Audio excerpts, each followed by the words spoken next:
రైతు సోదరులకు నమస్కారం అండి. Welcome to my channel Rajagiri info. ఇప్పుడు మీరు చూస్తున్నవి బత్తాయికాయ మీద ఉన్న తెల్ల పొలుసు పురుగులు లేదా స్నో స్కేల్స్ అంటాము.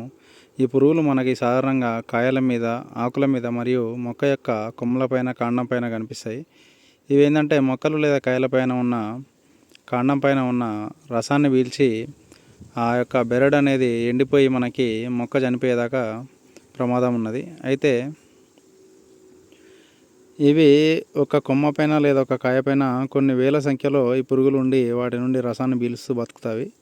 అయితే వీటి నివారణకు మనము మిథైల్ డెమటాన్ లేదా డైమిథోయేట్ అనే మందుని 2 ml 1 లీటర్ నీటికి వేసి పిచికారీ చేసుకోవాలి. అదేవిధంగా కాండం పైన లేదా కొమ్మలపైన గమనించినట్టయితే వీటి యొక్క ఉధృతి ఎక్కువగా ఉన్నట్టయితే గోనె పట్టాన్ని మనము మందు ద్రావణంలో ముంచి ఈ కొమ్మపై రుద్దడం ద్వారా ఇవి చనిపోయేదానికి అవకాశం ఉంటుంది. Thank you.